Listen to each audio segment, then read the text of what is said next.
Hi hello ಎಲ್ಲರಿಗೂ ನಮಸ್ಕಾರ. Welcome back to my channel. ನಾನು ಪಾವನಿ.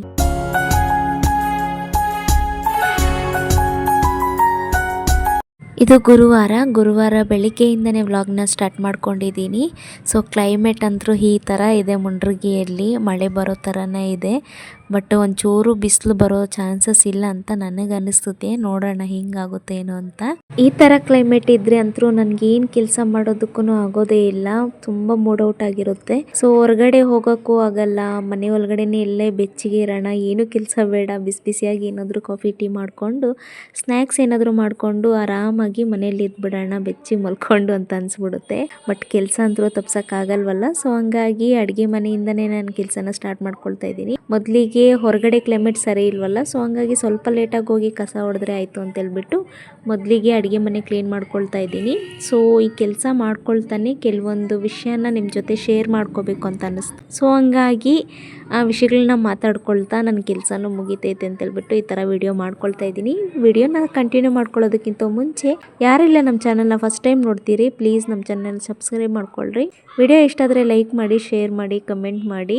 ಈ ವಿಡಿಯೋಸ್ ಏನಾದರೂ ಇಷ್ಟ ಆದರೆ ಹಿಂದಿನ ವಿಡಿಯೋಸನ್ನು ಸಹ ನೋಡಿ ಸಪೋರ್ಟ್ ಮಾಡ್ತೀರಿ ಅಂತ ಹೇಳ್ತಾ, ಇನ್ನೇನು ನವರಾತ್ರಿ ಹಬ್ಬ ಸ್ಟಾರ್ಟ್ ಆಯಿತು. ತುಂಬ ಅಂದರೆ ತುಂಬ ಚೆನ್ನಾಗಿ ಮಾಡುವಂತಹ ಈ ದಸರಾ ಹಬ್ಬವನ್ನು ಈ ಸಲ ಅಂದರೆ ಪ್ರತಿ ವರ್ಷವೂ ಈ ಲಾಸ್ಟ್ ಕಡೆ ದಿನ ಇರುತ್ತೆ ಅಲ್ವಾ, ಅಂದರೆ ನವರಾತ್ರಿ ಅಂದರೆ 9 ದಿನಗಳು ಸ್ಟಾರ್ಟ್ ಆದಕ್ಕಿಂತ ಲಾಸ್ಟ್ ದಿನ ಹಬ್ಬವನ್ನು, ದಸರಾ ಹಬ್ಬವನ್ನು ಸೆಲೆಬ್ರೇಟ್ ಮಾಡೋವಂಥದ್ದು.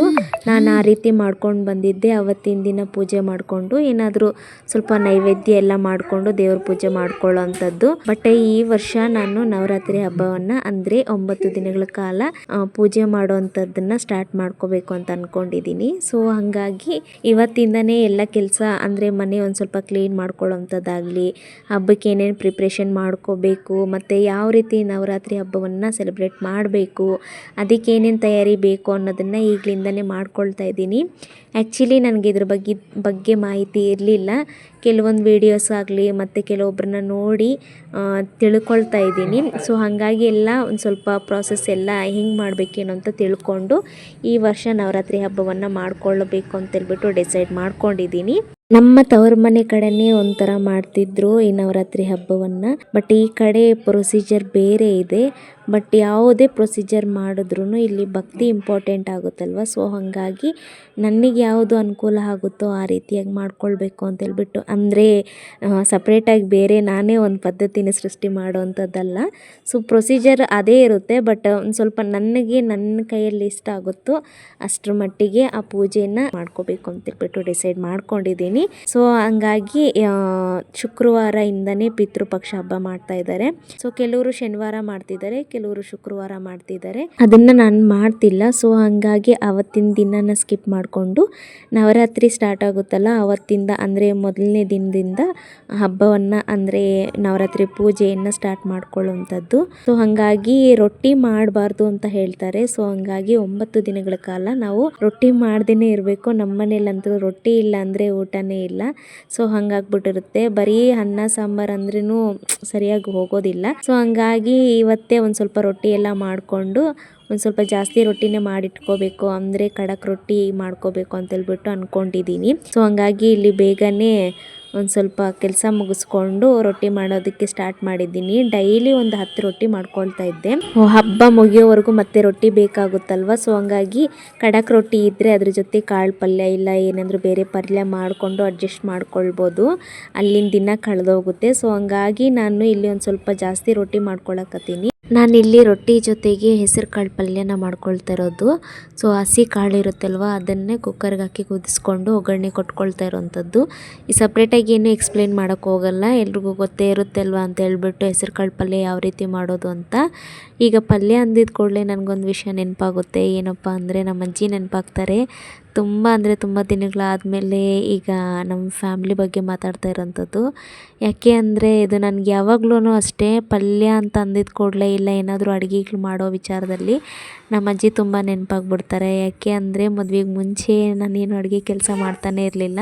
ನಮ್ಮ ಅಜ್ಜಿನೇ ಎಲ್ಲ ಮಾಡ್ತಾಯಿದ್ರು. ಅದರಲ್ಲೂ ಪಲ್ಯಗಳು, ನಮ್ಮ ಅಜ್ಜಿ ಮಾಡೋ ಪಲ್ಯ ಅಂದರೆ ತುಂಬ ಇಷ್ಟ ನನಗೆ. ಆ ರೀತಿಯಾಗಿ ಈಗ ನಾನು ಮಾಡೋಕ್ಕೆ ಹೋದ್ರೂ ನನಗೆ ಬರೋದಿಲ್ಲ. ಬಟ್ ಶ್ರೀ ಅವ್ರಿಗೆ ಯಾವಾಗ್ಲೂ ನಮ್ಮ ಅಜ್ಜಿ ಬಗ್ಗೆ ಹೇಳ್ದಾಗ ಹೋದಾಗೆಲ್ಲ ನಮ್ಮ ಅಜ್ಜಿ ಪಲ್ಯ ಅಷ್ಟು ಚೆನ್ನಾಗಿ ಮಾಡ್ತಾರೆ, ಇಷ್ಟು ಚೆನ್ನಾಗಿ ಮಾಡ್ತಾರೆ ಅಂತ ಹೇಳ್ತಾ ಇದ್ದೆ. ನಮ್ಮೂರಿಗೆ ಹೋದಾಗ ಬೇಕಾದರೆ ನಮ್ಮ ಅಜ್ಜಿ ಕೈ ಅಡಿಗೆ ತಿಂದು ನೋಡು ಅಂತ ಹೇಳ್ಬಿಟ್ಟು ಎಲ್ಲ ಹೇಳ್ತಾ ಇದ್ದೆ. ಬಟ್ ದುರಾದೃಷ್ಟ ಏನಪ್ಪ ಅಂತಂದರೆ ನಮ್ಮ ಅಜ್ಜಿ ಕೈ ಅಡುಗೆನ ಶ್ರೀ ಅವ್ರಿಗೆ ತಿನ್ನಿಸ್ಕೊಡೋಕ್ಕೆ ಆಗಲಿಲ್ಲ. ಬಟ್ ಏನು ಮಾಡೋಕ್ಕಾಗಲ್ಲ, ನಾನು ಮದುವೆ ಆದಮೇಲೆ ತಿನ್ನಬೇಕು, ನಮ್ಮ ಅಜ್ಜಿ ಕೈ ರುಚಿ ನೋಡಬೇಕು ಅನ್ನೋದು ಭಾಳ ಆಸೆ ಇತ್ತು. ಬಟ್ ಅದಂತೂ ಆಗಲಿಲ್ಲ. ಏನೇ ಆಗಲಿ ಆದ್ರೂ ಏನಂದರೆ ನಾನು ಆ ಥರ ಮಾಡಬೇಕು, ನಮ್ಮ ಅಜ್ಜಿ ಹೇಗೆ ಮಾಡ್ತಿದ್ರು ಅಂತ ಹೇಳ್ಬಿಟ್ಟು ಎಲ್ಲ ನೋಡ್ಕೊಂಡಿದ್ದೀನಿ. ಬಟ್ ಅದೇ ರೀತಿ ನಾನು ಮಾಡೋಕ್ಕೆ ಹೋದ್ರೂ ಆ ಟೇಸ್ಟ್ ಬರೋದೇ ಇಲ್ಲ.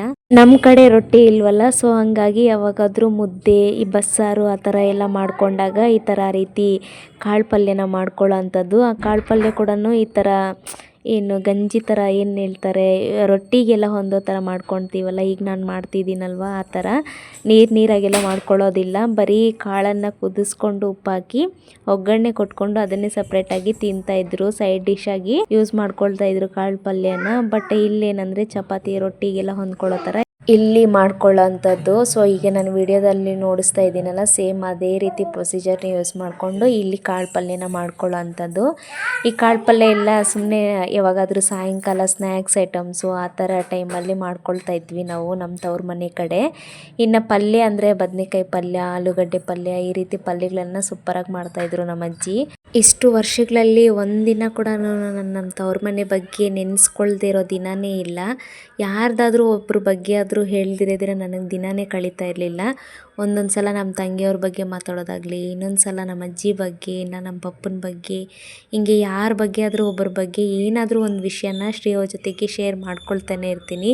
ಅವ್ರಿಗೆ ಬೋರ್ ಆಗಿರುತ್ತೋ ಏನೋ ಪದೇ ಪದೇ ನಾನು ಇದನ್ನೇ ಮಾತಾಡ್ತಿರ್ತೀನಿ ಅಂತ ಹೇಳ್ಬಿಟ್ಟು. ಬಟ್ ಎಷ್ಟೇ ಆದ್ರೂ ತವ್ರ ಮನೆ ಅಲ್ವಾ, ಎಷ್ಟೇ ಚೆನ್ನಾಗಿ ನೋಡ್ಕೊಳ್ಳೋ ಗಂಡ ಆಗಲಿ ಅತ್ತೆ ಮಾವ ಆಗಲಿ ಇದ್ರೂ ತವ್ರ ಮನೆ ಅನ್ನೋದು ಒಂದಲ್ಲ ಒಂದು ಟೈಮಲ್ಲಿ ನೆನಪಿಗೆ ಬಂದೇ ಬರುತ್ತೆ ಅಲ್ವಾ. ನಿಮಗೂ ಇದೇ ಥರನ ಕಮೆಂಟ್ ಸೆಕ್ಷನಲ್ಲಿ ತಿಳಿಸಿ. ವರಮಹಾಲಕ್ಷ್ಮಿ ಹಬ್ಬದ ದಿನ ಕೂಡ ನನಗೆ ನನ್ನ ತವ್ರ ಮನೆ ಸಿಕ್ಕಾಪಟ್ಟೆ ನೆನಪಾಗ್ಬಿಟ್ಟಿತ್ತು. ಯಾವ ಕಾರಣಕ್ಕೆ ಅಂದರೆ ಈ ಬಾಗಿನ ಕೊಡ್ತಾರಲ್ವ, ಆ ಒಂದು ಕಾರಣಕ್ಕೆ ನನಗೆ ಯಾರೂ ಬಾಗಿನ ಕೊಡೋರು ಇಲ್ವಲ್ಲಪ್ಪ ಅಂತ ಅನಿಸ್ಬಿಟ್ಟಿತ್ತು.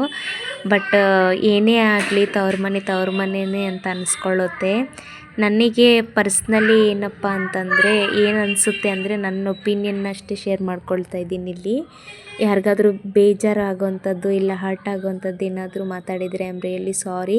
ವಿಡಿಯೋ ನೋಡ್ತಿರೋರಿಗೆ ಏನಪ್ಪ ಅಂತಂದರೆ ನನಗನ್ಸಿದ್ದು, ದೇವರು ಯಾವುದಾದ್ರೂ ಒಂದು ಚೆನ್ನಾಗಿರೋದು ಏನಾದರೂ ನಮಗೆ ಕೊಡ್ತಾನೆ ಅಂತಂದರೆ ಅದ್ರ ಬದಲಿಗೆ ಬೇರೆ ಏನಾದರೂ ಒಂದನ್ನು ಕಿತ್ಕೊಂಡ್ಬಿಡ್ತಾನೆ ಅನ್ನೋದು ನನ್ನ ಎಕ್ಸ್ಪೀರಿಯೆನ್ಸು.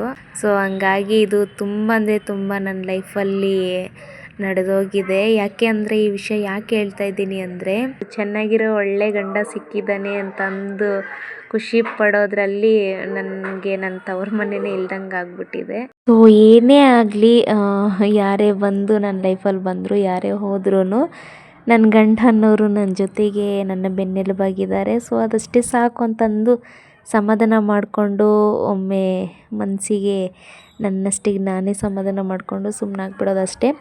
ಬಟ್ ಹಾಗಂತೇಳಿ ನಾನು ಖುಷಿಯಾಗಿಲ್ಲ ಅಂತಲೂ ಅಲ್ಲ, ಯಾಕೋ ಈ ವಿಚಾರನ ಶೇರ್ ಮಾಡ್ಕೋಬೇಕು ಅನ್ನಿಸ್ತು. ಸೊ ಹಂಗಾಗಿ ಶೇರ್ ಮಾಡಿಕೊಂಡೆ.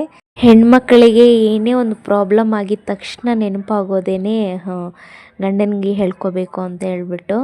ಅದು ಬಿಟ್ಟರೆ ಸೆಕೆಂಡ್ ನೆನಪಾಗೋದು ತವ್ರ ಮನೆ. ನನಗಂತೂ ಅನಿಸೋದು ಫಸ್ಟಿಗೆ ಅದು ಯಾವುದೇ ಸಣ್ಣ ಪ್ರಾಬ್ಲಮ್ ಆಗಲಿ ಇಲ್ಲ ಹೆಲ್ತ್ ಇಶ್ಯೂಸ್ ಆಗಲಿ ಏನೇ ಆ ಪ್ರಾಬ್ಲಮ್ ಬಂದ್ರೂ ಮೊದಲಿಗೆ ತವ್ರ ಮನೆ ನೆನಪಾಗ್ಬಿಡುತ್ತೆ. ಸೊ ಯಾಕೋ ಏನೋ ಗೊತ್ತಿಲ್ಲ, ಎಲ್ಲರೂ ಹೆಣ್ಮಕ್ಳಿಗೂ ಇದೇ ಥರ ಅಂತ ಅನಿಸುತ್ತೆ ನನಗೆ.